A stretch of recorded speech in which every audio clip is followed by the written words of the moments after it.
कांग्रेस नेता कन्हैया कुमार की इन दिनों पलायन रोको नौकरी दो यात्रा चल रही है। देखिए, कन्हैया कुमार जो हैं उनकी यह यात्रा मोतिहारी से शुरू होती है और उसके बाद मोतिहारी के सटे जिले यानी कि सीतामढ़ी होते हुए मुजफ्फरपुर में अभी उनकी यह यात्रा है। देखिए, पलायन रोको यात्रा पर कई चर्चाएं हैं, जहां एक और एनडीए के कई नेता कन्हैया कुमार पर आरोप लगा रहे हैं कि कन्हैया जो हैं वह बरसाती मेढक हैं। जब चुनाव का वक्त आता है तब इन्हें बिहार का सूझता है, बिहार के लोगों की चिंता होती है, वरना ये तमाम जो भी समय होते हैं उनमें गायब रहते हैं।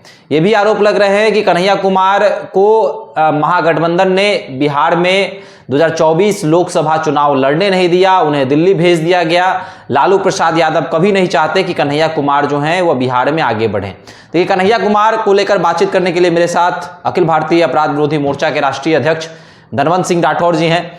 धनवंत जी, कैसे देखते हैं? अब तो कन्हैया कुमार के जाति की भी नाम ली जा रही है कि भूमिहार तबके से आते हैं और लगातार पलायन रोको यात्रा में लगे हुए हैं, लेकिन सफल नहीं हो पाएंगे। लालू प्रसाद यादव नहीं चाहते कि कन्हैया कुमार जो हैं फले फूले बिहार में और उनकी चर्चा हो। देखिए, बिहार का कोई भी युवा, वो किसी भी जाति से हो, किसी भी धर्म से हो, यदि उसमें समाज के लिए, राज्य के लिए, देश के लिए कुछ करने की भूख, योग्यता है, तो उसकी प्रशंसा होनी चाहिए, उसको आगे बढ़ाने का प्रयास होना चाहिए। वो भूमिहार समाज से हो या न हो, तो भूमिहार समाज से है तो इसमें क्या बुराई है। कन्हैया कुमार एक अच्छा वक्ता भी है, राजनीतिक समझ भी रखता है, समाज के मुद्दों पर आवाज़ भी उठाता रहा है, कोई नई बात नहीं है। और कन्हैया कुमार सिर्फ बिहार नहीं बल्कि युवा के मामले में हमें लग रहा है कि राष्ट्रीय स्तर पर उसकी अपनी एक अलग पहचान है और उसका प्रयास भी होता है कि समाज के लिए हम कुछ करें। और कांग्रेस से जुड़ने के कारण कांग्रेस के सिद्धांत और कांग्रेस के अनुशासन से भी आपको बंधा रहना पड़ेगा।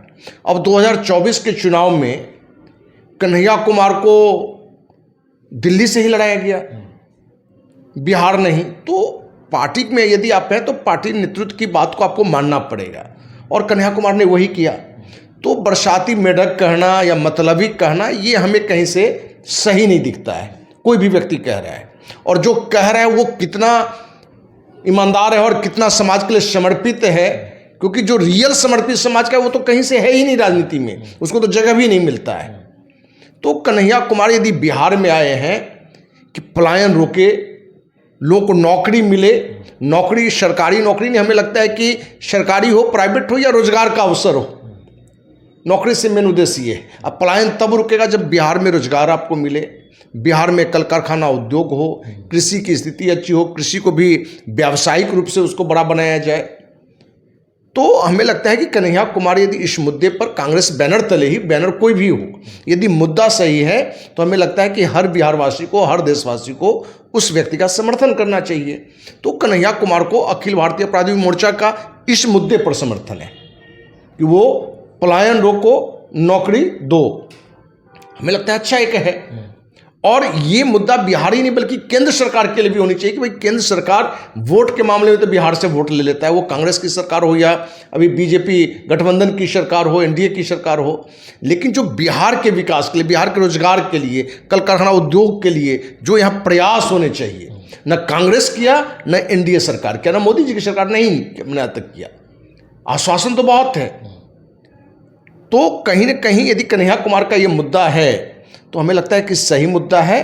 किसी पार्टी स्तर से भी, लीग से हट के इस मुद्दे को देखना चाहिए कि बिहार में ये जो मुद्दा लेके चल रहा है कन्हैया कुमार या प्रशांत किशोर ही चल रहे थे जनसुराज के, तो दोनों का मुद्दा लगता है ये कहीं ना कहीं मिलता हुआ मुद्दा है।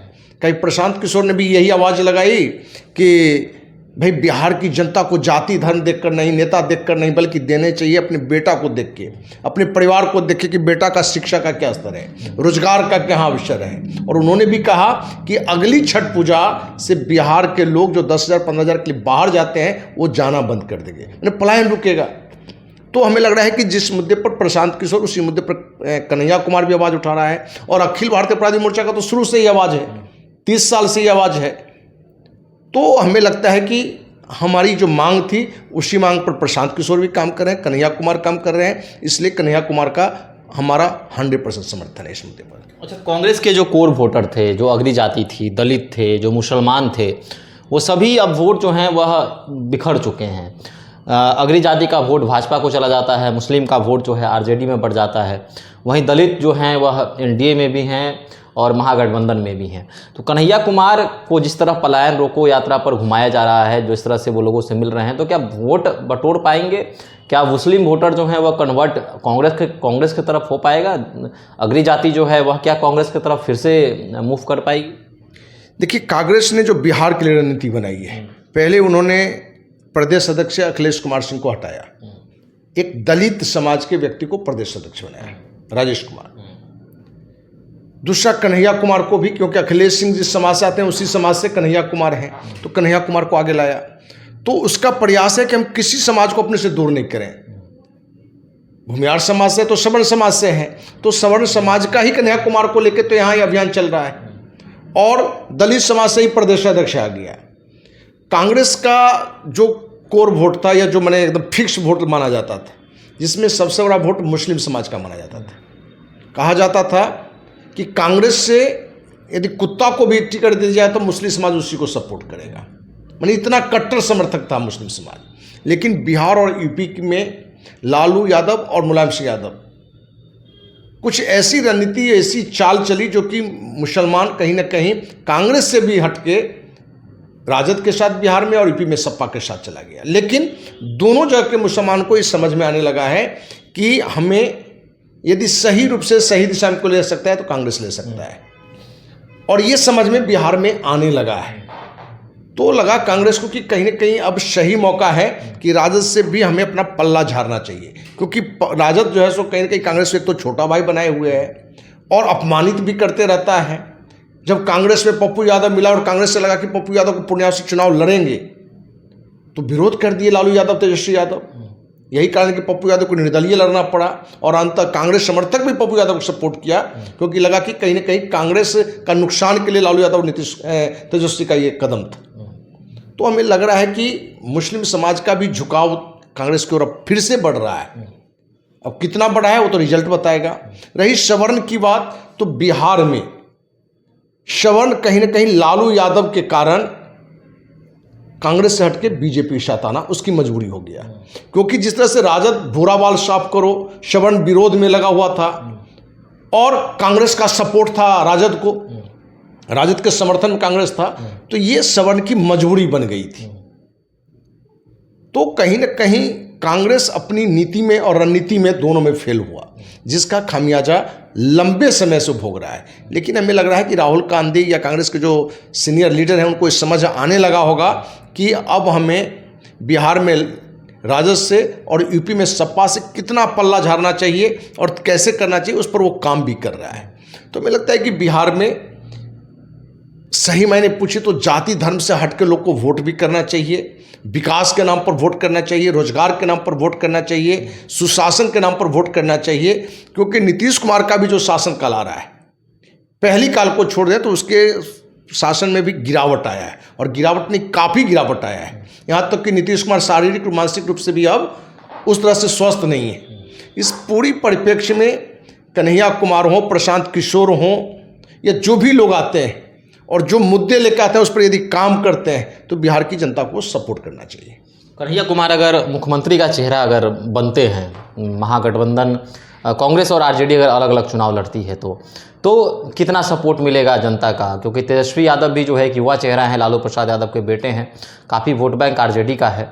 पुराने समय से जो है लालू प्रसाद यादव हों, तेजस्वी यादव जो है बिहार में जमे हुए हैं। तो कन्हैया कुमार अगर कांग्रेस से आते हैं तो फिर क्या कुछ होगा? क्या सीधा फ़ायदा एनडीए को होगा?